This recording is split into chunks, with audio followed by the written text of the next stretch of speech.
ఏకంగా కొన్ని టైమ్స్లో మనం చూసాం 100 రోజుల్లో 200 రోజుల్లో ప్రభుత్వం మారుతుంది, ముఖ్యమంత్రి మనదే వస్తారు రకంగా స్టేట్మెంట్ కూడా పాస్ చేశారు. కానీ ఇక్కడ రిజల్ట్ చూస్తే పబ్లిక్ వాళ్ళు యాక్సెప్ట్ చేస్తలేరు అని అర్థమవుతుంది కదా. నిజామాబాద్ లో అన్నారు ఓకే గతంలో బీజేపీ ఉంది, అంతకంటే ముందు బీజేపీ ఉంది, ఎమ్మెల్యే ఉన్నారు, గతంలో గెలిచిందని అంటున్నారు. సో అంటే అక్కడ ప్రజలు మళ్ళీ యాక్సెప్ట్ చేయట్లేదు. సో ఇంకో క్వశ్చన్ ఇక్కడ, కవిత గతంలో ఎంపీగా ఉన్నప్పుడు మీరు అక్కడ అద్భుతమైన రిజల్ట్ సాధించగలిగారు. సో నిజామాబాద్ లో గతంలో బీఆర్ఎస్ గారు అక్కడ చైర్మన్ పదవి దక్కించుకుంది 2 సార్లు అండి. కవిత గారు ఉన్నప్పుడే కాదు, 2 దఫాలు చైర్మన్ మేయర్ బీఆర్ఎస్ కే ఉండింది. మరి ఇప్పుడు కవిత లేదు కాబట్టి మీరు నేను చెప్తున్నా కదా, కవిత గారు లేనప్పుడు కూడా మాకే ఉందండి. కవిత గారు ఎంపీగా పోటీ చేసినప్పుడు కానీ, కవిత గారు లేనప్పుడు కానీ, ఈ 2 దఫాలు కవిత గారు ఒక్క దఫానే ఎంపీ కదా, 2 దఫాలుగా కూడా మాకే ఆ స్థానం ఉండింది అంతకు. సో కవిత గారు ఎఫెక్ట్ అక్కడ ఉంది అనుకోవడానికి వీల్లేదండి. అక్కడ అది వరకే బీజేపీ సీటు కంటిన్యూ చేద్దాం. మనం బ్రేకింగ్ వస్తుంది. కేసముద్రంలో నువ్వానేనన్నట్టుగా ఆ సమరం సాగింది. మొత్తం 16 స్థానాల్లో 8 కాంగ్రెస్, 8 బీఆర్ఎస్ గెలుపొంది. కాంగ్రెస్ బీఆర్ఎస్ కి చెరో 2 ఎక్స్ అఫీషియో ఓట్లు కూడా ఉన్నాయి. ఇంట్రెస్టింగ్ గా అక్కడ టై అయింది, వార్డుల వారీగా 8 టై అయిపోయింది.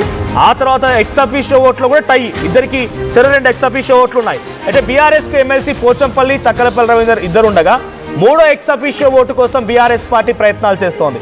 MP Vaddiraju Ravichandra ex officio vote కోసం బీఆర్ఎస్ వ్యూహం రచిస్తోంది. మహబూబాద్ ఫలితాలపైన కేసముద్రం భవితవ్యంగా ఆధారపడిందని చెప్పాలి. అవసరమైతే టాస్ వేసి మరి విన్నర్ని డిక్లేర్ చేసే అవకాశం ఉంది.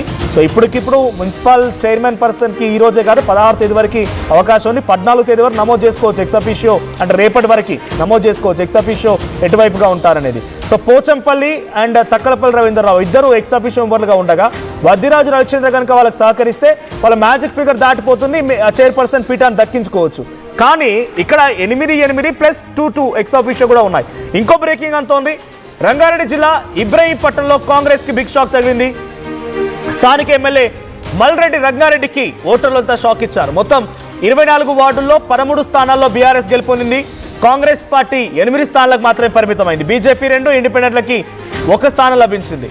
సో స్థానిక సిట్టింగ్ ఎమ్మెల్యే ఉండగానే ఇటువంటి ఒక పరిణామం చోటు చేసుకుంది అంటే ఇది ఒక బిగ్ షాక్ అని చెప్పాలి. ఇందాక మనతో పాటుగా మాజీ మంత్రి పుష్పల్లా గారు జాయిన్ అయినప్పుడు కూడా మల్రెడ్డి రంగారెడ్డి గారికి మంత్రి పదవి ఇచ్చే ఉంటే ఆయన కొంత ఎక్కువగా వర్క్ చేసేవారేమో, మంత్రి పదవి ఇవ్వలేదు కాబట్టి ఆయన ప్రాబల్యం తగ్గింది, అక్కడ గెలిపించుకోలేకపోయారన్న రకంగా మాట్లాడుతూ ఉన్నారు.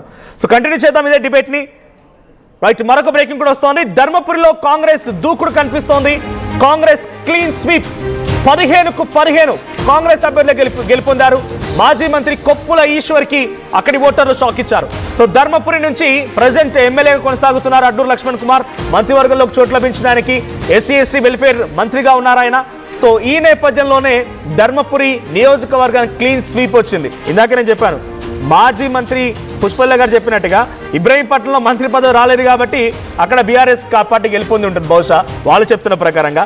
ఇక్కడ మంత్రి పదవి వచ్చింది కాబట్టి అడ్డూరు లక్ష్మణ్ కుమార్కి ధర్మపురిలో క్లీన్ స్వీప్ అయింది. బహుశా మల్రెడ్డి రంగారెడ్డికి ఆ రోజు మంత్రి పదవిలో చోటు లభించినా కూడా ఈ రకంగా క్లీన్ స్వీప్ ఉండేదేమో వాళ్ళ పరంగా. సో మాట్లాడదాం. So 3 back to back breaking news చూసాం మనం. రంగారెడ్డిలో ఇబ్రహీంపట్నం పూర్తిగా కాంగ్రెస్ పార్టీ అక్కడ ఓటమి పాలైంది, బీఆర్ఎస్ పార్టీ గెలుపొందింది. ధర్మపురిలో కాంగ్రెస్ పార్టీ క్లీన్ స్వీప్. అటు మరోవైపు ఇంకో చోట ఇదే రకమైన రిజల్ట్స్ కనబడుతూ ఉన్నాయి. సో ఎటు చూసినా కూడా కొంత కాంగ్రెస్ పార్టీ కొన్ని చోట్ల అప్ అండ్ డౌన్స్ కనబడుతూ ఉన్నాయి.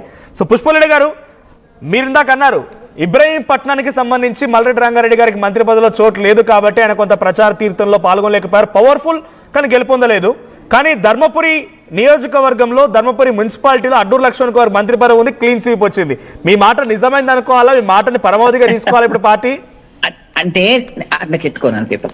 అంటే నేనేమంటానంటే మంత్రి పదవి రాలేదని కార్యకర్తల్లో నిరుత్సాహంగా ఉండి కార్యకర్తలు పని చేయలేదేమో అని అనిపించింది. కానీ ఒక చిన్న కోణం అది. పెద్ద కోణంలో ఏంటంటే బీఆర్ఎస్ అండ్ బీజేపీ అండర్స్టాండింగ్ లో కలిసి చేసిన పన్నాగం అని మాత్రం నాది మెయిన్ ప్రధానమైన ఆర్గ్యుమెంట్ నాది. అక్కడ మంత్రి పదవి అనేది ఒక క్వశ్చనే, ఎందుకంటే అక్కడ నుంచి అడగడంలో సమంజసమే ఉంది కాబట్టి ఆయన అడుగుతున్నాడు. సరే ఇక్కడ నల్గొండ జిల్లాలో కూడా మంత్రి గారు కూడా కావాలని అంటున్నారు. సరే అది పార్టీ అధిష్టాన నిర్ణయం ఉంటుంది. కానీ కార్యకర్తల మనోభావాలు కూడా కొంత ఉంటాయి. అండ్ అక్కడ జిల్లా ఏంటంటే ఎప్పుడు కూడా రంగారెడ్డి జిల్లాలో సిపిఎం నే నేను ఓడగొట్టే ఆజమానాలో వచ్చిందని, తర్వాత బీఆర్ఎస్ కి 2 స్థానాలు దానికి అవకాశం కల్పించారు. ఇప్పుడు మళ్ళీ అది కాంగ్రెస్ పార్టీలో నుంచి మళ్ళీ మల్రెడ్డి గారు గెలవడం అనేది ఒక ఇదిగా తీసుకున్నారు. సో కొంతవరకు అంటే గెలుపు ఓటములు అనేది కూడా కొంత కార్యకర్తలు పనిచేస్తేనే కదండి లీడరు, మండల్ లీడర్లు పనిచేయాలి, లోకల్లో ఉన్న వాళ్ళందరూ పనిచేయాలి. అట్లాగే కాంగ్రెస్ పార్టీలో ఉన్న వాళ్ళంతా స్ట్రాంగ్ సీనియర్ మోస్ట్ నాయకులు ఉన్నారు. మరి దీనికి సరైన కారణం ఏంటి అనేది కొంచెం మేము అంతర్మదనం కూడా చేసుకోవాలి పార్టీ లెవెల్లో. అధిష్టానం అది చూస్తుంది, రివ్యూ చేస్తుంది. సరే నేను ఎలక్షన్ లో వెళ్దామన్నా అక్కడ ఉండే వాళ్ళ మీద నమ్మకంతో కొంచెం మేము గెలుస్తారన్న నమ్మకంతో ఉండడం కూడా ఒకసారి జరిగింది. బీఆర్ఎస్ నేతలు కూడా మాట్లాడిద్దాం మనం. సో ఇబ్రహీంపట్నంలో బీఆర్ఎస్ పార్టీ గెలిచింది, ధర్మపురిలో క్లీన్ స్వీప్ అయిపోయింది. సో అంటే మిమ్మల్ని రూరల్ ఓటర్స్ ఇంకా of course urban local bodies అయినప్పటికీ